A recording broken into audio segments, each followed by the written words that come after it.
Plateau, Barata. Oh, hi. Welcome to my latest game pickups.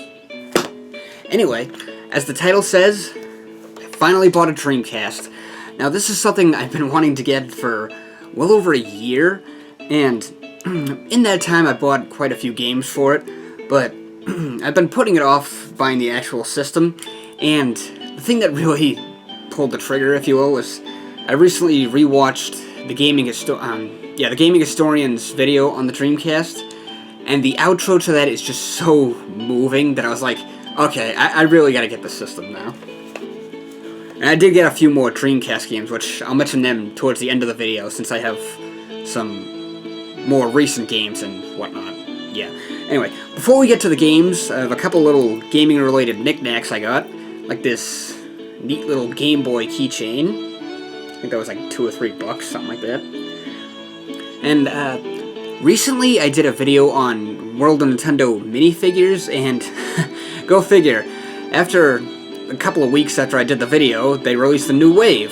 So I got these two. It's the Yellow Yoshi and the Boko Blend. It was really the only ones that kind of interested me. There's a lot of reprints, but anyway. If you remember Nintendo Power when they had comics of like Mario, Zelda, Star Fox, etc., a couple of them they imported into graphic novels. I got the Zelda one a while back, and I just got the Mario one, or in this case, Super Mario World. A lot of funny jokes and stuff in there. Now, on to the games. I got one NES game. It's TMNT The Manhattan Project. So now I have the physical copy of all three TMNT NES games. That's a tongue twister. I think this one was a little more underrated, at least at the time, because when it came out, people were either focused on Turtles in Time for the Super Nintendo or Hyperstone Heist for the Sega Genesis. But this was a good one, too. I think this is my favorite out of the NES library. And I remember when my brother got it for Christmas, I believe. And I remember after we had played it, we took this big thing of poster board and a whole bunch of markers, and we drew this huge splash panel with all the characters. And this game, the price kind of goes up and down. It usually stabilizes around $40. The most I would spend on a uncommon retro game is $30. I managed to find this for $25, so I was like, yeah, I'll jump on that, because I doubt I'll find it for that price, again, let alone cheaper. So now, I have one Super Nintendo game. If you saw my last video, you probably know what it is. Turtles in Time. Again, this tends to go for like $60, which is literally the price of a brand new 8th gen game. Sometimes it's even more than that. Ironically, I found it for $30. Like I said, because it's my price limit. And you think because it was so much cheaper, it would look like shit. But it's actually in really good condition. Like, and every time I go to play it, it's like, it starts right up. It looks like it's brand new. I swear the person barely played it. But yeah, I got a really good deal there. I feel like I got lucky there. But just happy to have that. I got two Xbox 360 games. I'm going to jump ahead a few generations here. First one is Sonic Unleashed. This kind of skipped past me. I remember when it came out, but I think I recently watched, I think it was Lord Carnage's review on it, and I was like, oh, there's some levels that are like beat-em-ups. I'll give it a shot. Haven't played too much of it yet, but so far it's pretty good. Nothing too special, you know. Then the other one, another TMNT game, Mutants in Manhattan. This game, I think this got kind of mixed reviews, but I was like, I'm still gonna get it, but I'll wait for a price drop. And then I found it for I found it on clearance at Target, and I was like, well, that works too. And I like it. It's kind of like, it reminds me of X-Men Legends. Like, I mean, the command menu can be a little confusing. That's really my only complaint, I guess. But other than that, it's a pretty good game. Not a must-own TMNT game, but it's definitely worth trying. Like, maybe if you rented it or something, or tried a demo. Now I got two Wii U games. This one I've been wanting to get for a while. It's Sonic Lost World. Rise Against the Deadly Six. You know, so basically, Robotnik has these monsters from another dimension, which he's manipulating them into killing Sonic for him, or something like that. It's an okay game. And the other one is Legend of Zelda Breath of the Wild, the last physical game to be released for the Wii U. Sorry, my head's itchy. And I just got water on that. But this game is absolutely phenomenal. I remember, just from the trailers alone, I was like, wow. So I had great expectations for this game, and playing it's like, it went beyond my expectations. Because I love open world games anyway. We can go around and explore, just do whatever you want, like in, side missions and all that stuff. You don't have to listen to like, hey, you're going the wrong way, or hey, listen! Like, oh, game is absolutely amazing. I got one 3DS game, Nintendo 3DS. It's Dragon Quest VII. This was released alongside Dragon Quest VIII, which I still have the PS2 version of that. Because I was thinking about getting that one because I know they added new content and everything, but I saw this one and I was like, I'll give this one a try. So basically,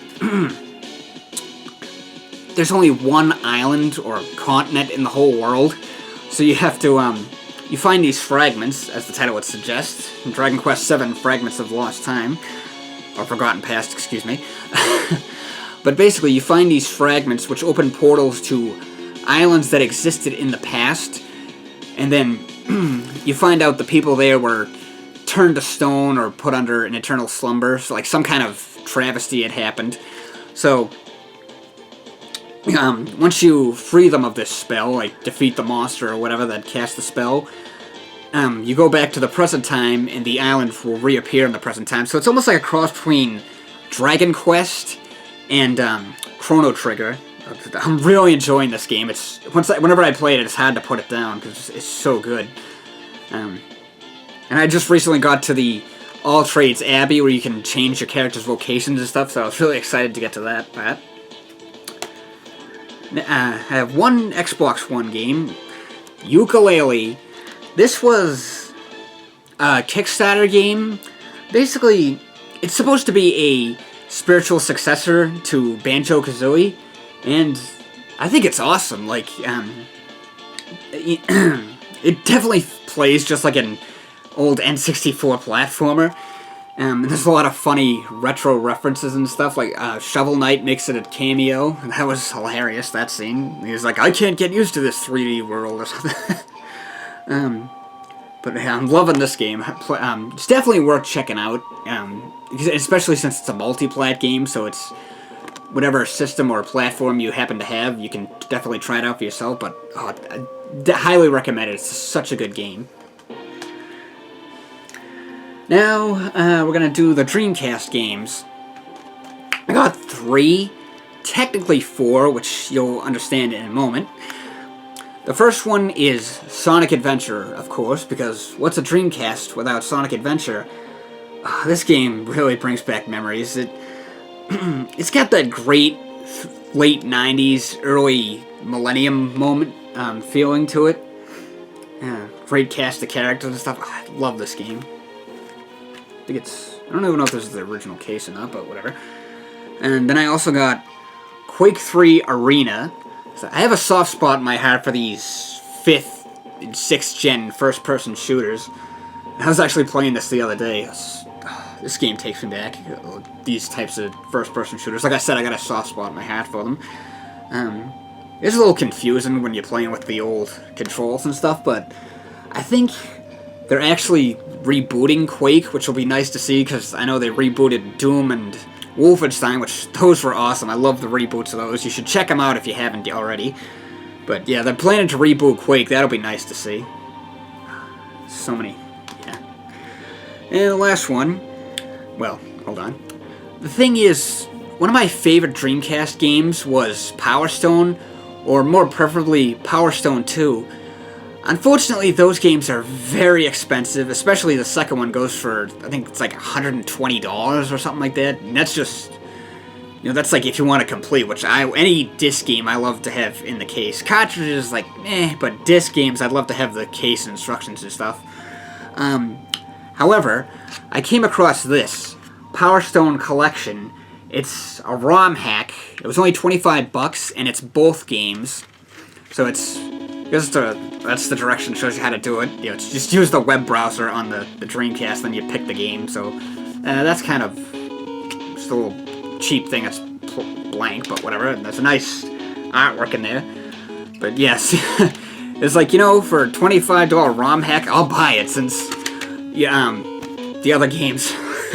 I mean, like, do I really need to spend, like, if I bought these games by themselves, like I said, I like them in the case with the instructions and stuff, that would be at least $200, so if I can get them, like, as a ROM hack for just $25, and I was like, hey, I'll take it. So, yeah, definitely happen to have that, because I love those games, especially the second one. But, that's all my pickups for now, so be sure to like, comment, share, and subscribe, and if you want to check out my Facebook page, that would be nice, that means a lot to me. And as always, thanks for watching. Enjoy your day, everybody. Or even the best, enjoy the rest of your week, because it's Wednesday. Have a nice day.